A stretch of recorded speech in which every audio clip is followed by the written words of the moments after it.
पर देखिए बच्चों, क्वेश्चन नंबर 5 क्या कह रहा है कि जांच कीजिए कि किसी प्राकृतिक संख्या n के लिए संख्या 6 की पावर n, कोई संख्या है 6 की पावर n, अंक 0 पर समाप्त होती है। ये चेक करना है, हम लोग को जांच करना है। तो कौन सी संख्या बच्चों 6 की पावर n की बात कर रहा है? तो प्राकृतिक संख्या बोला है, तो हम n की अलग अलग वैल्यू रख के पहले संख्या तो देखें किसकी बात कर रहा है। तो 6 की पावर n है, अगर हम n बराबर 1 ले लें तो 6 की पावर 1 हो जाएगा, जो कि 6 होता है। n बराबर अगर 2 ले लें तो 6 की पावर 2 होता है, जो कि हो जाएगा 36। n बराबर अगर 3 ले लें तो 6 की पावर 3 क्या हो जाएगा, 216। और अगर हम 6 का फैक्टर करें तो 2 गुणते 3 आ रहा है। अगर हम 36 का फैक्टर करें तो 2 गुणते 2 गुणते 3 गुणते 3 आ रहा है। अगर हम 216 का फैक्टर करें तो 2 गुणते 2 गुणते 3 गुणते 3 गुणते 3 आ रहा है।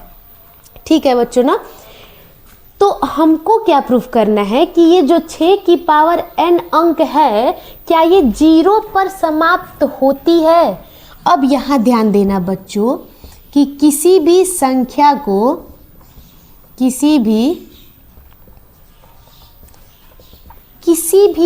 को 0 पर समाप्त होने के लिए उसके अभाज्य गुणनखंड में एक 2 और एक 5 का होना अति आवश्यक होता है।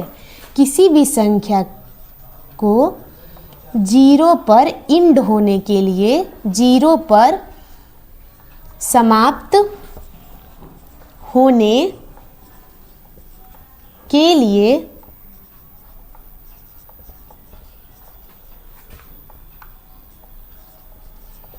उसके गुणनखंड में 2 गुणते 5 का होना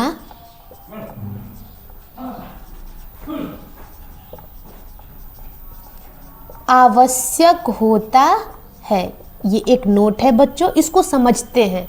जैसे कि बच्चों आप कोई एक ऐसा नंबर बोलो जो 0 पर ख़त्म होता हो, जैसे कि 10, और 10 का फैक्टर करो जल्दी से। 10 का फैक्टर जैसे करोगे तो एक बार 2 से कटेगा, एक बार 5 से, तो 10 का फैक्टर आया 2 गुणते 5। इसका मतलब कि इसका आखिरी अंक 0 है, तो इसका फैक्टर क्या आ रहा है, 2 गुणते 5। ऐसे ही एक और नंबर लो, हमने ले लिया 90, और अब देखते हैं 90 में 2 गुणते 5 आ रहा है कि नहीं आ रहा है इस नोट के हिसाब से। तो 45 बार में कटेगा, 5 से 45 9 बार में, 3 से पहले कटाओ, 3 से 45 15 बार में, 3 से 15 5 बार में, फिर 5 से 1 बार में। तो 90 का फैक्टर आया 2 गुणते 3 गुणते 3 गुणते 5।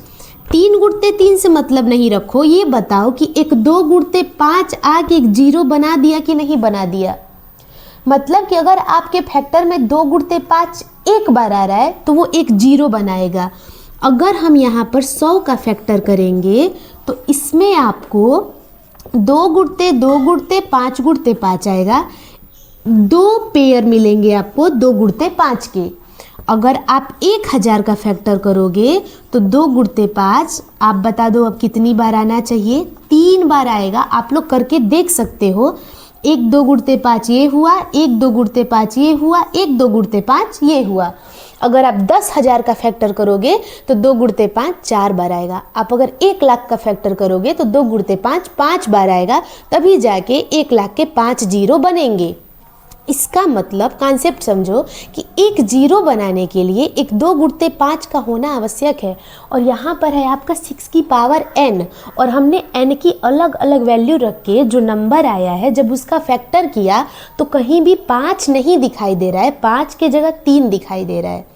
तो इसका मतलब कि जो संख्या है 6 की पावर n कभी भी 0 पर समाप्त नहीं होगा। तो यहाँ पर हम लोग लिख सकते हैं कि 6 की power n is equal to 2 गुणते 3 की पावर n। यहाँ पर 6 की पावर n के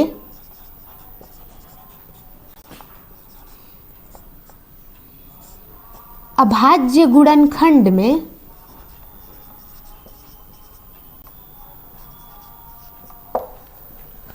2 व 3 आ रहा है।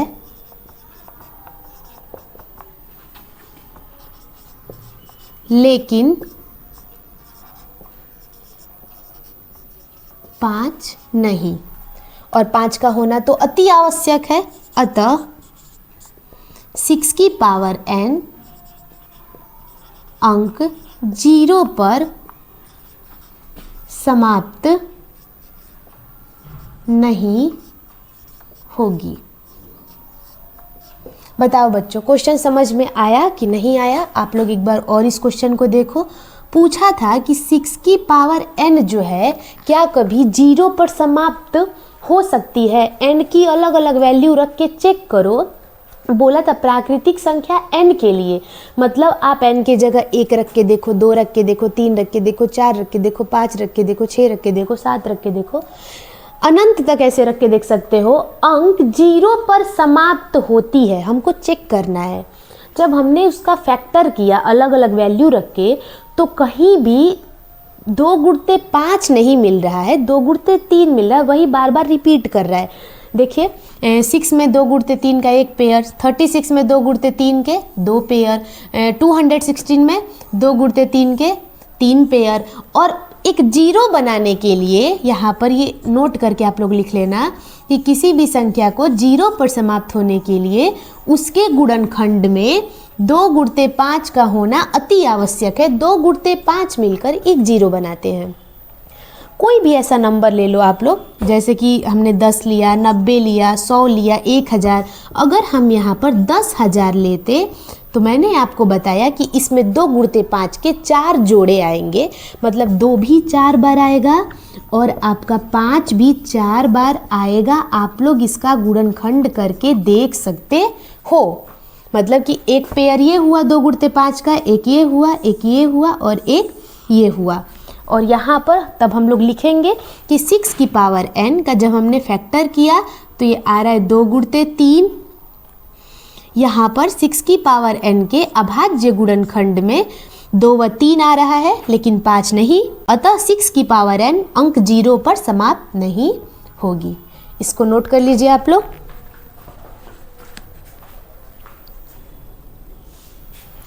तो बच्चों अब हम लोग चलते हैं क्वेश्चन नंबर 7 पर। आप लोग देखिए क्वेश्चन नंबर 7 में क्या दिया है। किसी खेल के मैदान के चारों ओर एक वृत्ताकार पथ है। इस मैदान का एक चक्कर लगाने में सोनिया को 18 मिनट, जबकि इसी मैदान का एक चक्कर लगाने में रवि को 12 मिनट लगते हैं। मान लीजिए वे दोनों एक ही स्थान और एक ही समय पर चलना प्रारंभ करते हैं, एक ही दिशा में, तो कितने समय बाद वे पुनः प्रारंभिक स्थान पर मिलेंगे? सुनो बच्चों, मान लो कोई ये खेल का मैदान है जिसकी आकृति गोलाकार है। यहाँ पर दोनों खड़े हैं, कौन कौन? एक रवि खड़ा है और एक सोनिया खड़ी है, एक ही स्थान पर है दोनों।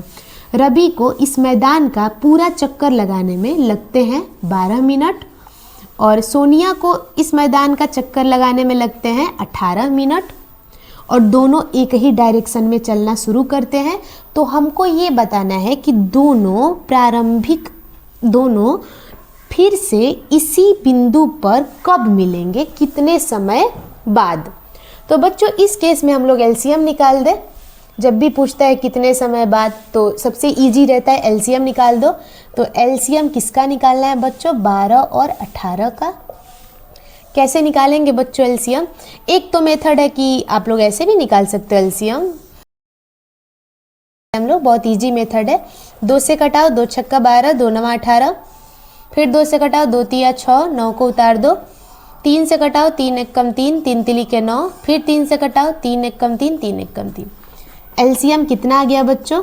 2 गुणते 2 गुणते 3 गुणते 3, मल्टीप्लाई करा दो, 2 दूना के 4, 4 तिया 12, 12 तिया में 36। अभाज्य गुणनखंड विधि द्वारा भी निकाल सकते हो। 12 का फैक्टर लिख दो, या करके एक और मेथड लिख लो। 12 का फैक्टर बताओ बच्चों जल्दी से। 12 को कटाओ, 2 छक्का 12, 2 तिया 6 और 3 एक कम 3, कितना आ गया? 2 गुणते 3। 18 का फैक्टर बताओ। 18 को कटाओ 2 से, 2 नवा 18, 3 तिली के 9 और 3 एक कम 3, कितना आ गया? 2 गुणते 3। अगर इसको वर्ग के रूप में लिखें तो 2 गुणते 2 को क्या लिख सकते हैं बच्चों? 2 का वर्ग गुणते 3 लिख दो। 2 गुणते 3 गुणते 3 को क्या लिख सकते हैं? 3 का वर्ग। हमको क्या निकालना है बच्चों? LCM। आप लोग बताओ 2 का पावर 1 ज़्यादा है कि 2 का पावर 2 ज़्यादा है? 2 का पावर 2 ज़्यादा है। एलसीएम में उच्च घात देखते हैं, हाईएस्ट पावर संख्या का। अब बताओ 3 का पावर 1 ज़्यादा है कि 3 का पावर 2 ज़्यादा है? 3 का पावर 2 ज़्यादा है। 2 का पावर 2 4, 3 का पावर 2 9 और 4 9 36। या आप लोग ऐसे भी बोल सकते थे कि एलसीएम अगर निकालना है तो ये तो कॉमन है, ये भी कॉमन है, ऊपर वाला पूरा लिख दो। 2 गुणते 3 और नीचे वाला जो बचा है केवल उसको लिख दो। 2 दूना के 4, 4 तिया 12, 12 तिया में 36। आप लोगों को जैसे इजी लगे आप लोग उस मेथड को अप्लाई कर सकते हो। तो